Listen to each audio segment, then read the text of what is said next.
Hi students, now we are going to solve the third problem in the textbook exercise.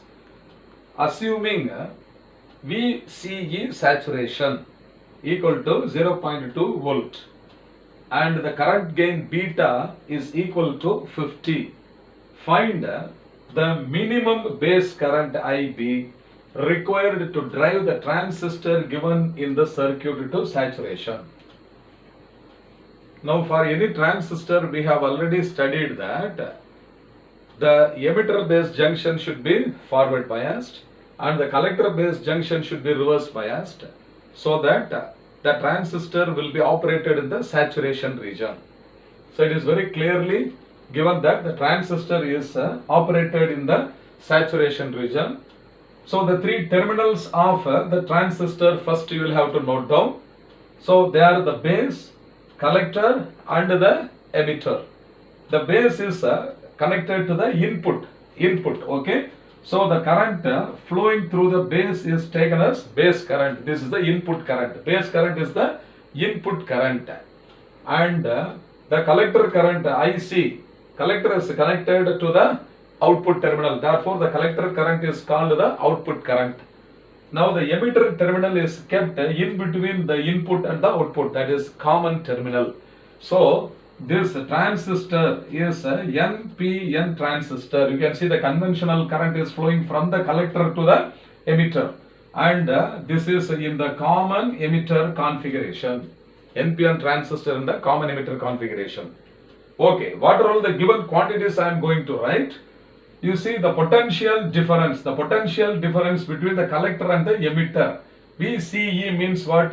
VC minus VE. So the potential difference between the collector and the emitter, this only is called as VCE, and it is given that VCE is equal to 0.2 volt. 0.2 volt. Then here you can see that the output terminal is connected to the 3 volt battery. Suppose if I take a wire here and from the ground means 0 volt potential, okay. So from here, so the potential difference here, this potential difference only is equal to how much? 3 volt. So between this terminal and the ground, the potential difference is equal to 3 volt. And another potential difference will be dropped across this resistor, that is RC. There will be a potential drop across this resistor. So this 3 volt potential difference is denoted by the symbol VCC, supply battery. That is a supply battery at the output of the transistor. So I can write VCC is equal to 3 volt. So first understand the circuit, my dear students.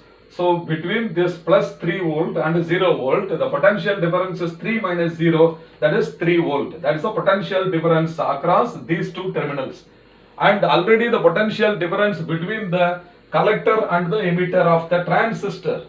Inside the transistor, what is the potential difference between the collector and the emitter is denoted by VCE, that is equal to how much? 0.2 volt. Is it not? So this 3 volt is distributed in two branches. One is between the collector and the emitter, that is 0.2. So the remaining voltage 3 minus 0.2 volt only must be dropped across this 1 kilo ohm resistor. So I am going to write this expression like this. That is VCC. Okay, this total applied voltage VCC is equal to VCE plus IC into RC. That is IC into RC is the product of the current flowing through RC and the resistance 1 kilo ohm. Understand? So I will rewrite this equation like this. IC into RC is equal to this VCC minus VCE. Okay. What is the value of VCC given here is 3 volt. So this is now equal to 3 volt minus, what is the potential difference between the collector and emitter? That is 0.2 volt. So 3 minus 0.2. So this is equal to 2.8 volt. 2.8 volt is the product of what? IC into RC.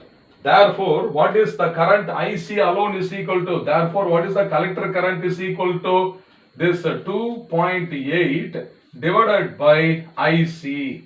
So this is equal to 2.8 divided by the value of RC. So here it is a RC, okay, the resistance, collector resistance RC. So what is the value of RC we have to consider is 1 kilo ohm. So in the denominator, in place of RC, 1 kilo ohm. 1 kilo ohm is what? 10 power 3 ohm. Understand? When this 10 power 3 is coming to the numerator, it will become 10 power minus 3. Therefore, the collector current IC must be equal to 2.8 into 10 power minus 3 ampere. So this is one of the important steps of this problem. Actually, they have asked to find the current in the base. What is the minimum base current required only? But without finding the collector current, we cannot find the base current. Have you all understood, children? So first, the total applied potential difference is split into two parts. One is potential difference drop across this resistor RC. The remaining voltage is dropped between the collector and the emitter. So the total voltage is 3 volt. So from this we have found IC into RC product. Then the current IC is equal to 2.8 milliampere we have found. Okay. Now what is the value of the current gain here? Beta is how much? 50, is it not? Beta. So the current gain beta is equal to 50. So current gain, beta gain is the ratio of the output current divided by the input current. Here the output current is the collector current, input current is the base current. So instead of beta, we can also substitute the ratio IC by IB. So this is equal to how much? 50. Is it not? Already IC value we know, and we have to find out the value of IB. So I will take IB is equal to IC by 50. Understand?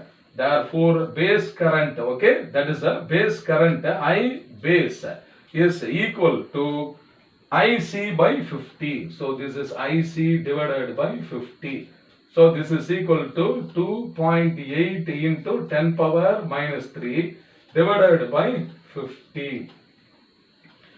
So you can divide this in easy way. Understand? I can multiply the numerator and denominator by what? 2. So that what will become? This also is equal to, if I multiply 2.8 into 2, it is what? 5.6. And divide by 2 into 50 will become what? 100 into 10 power minus 3. This is the easiest way of dealing such divisions. Okay. So that now 100 means 10 power minus 2. When it is coming up, it will become 10 power minus 2. So it is found that that is IB is equal to 0.056 into 10 power minus 3 ampere. Okay.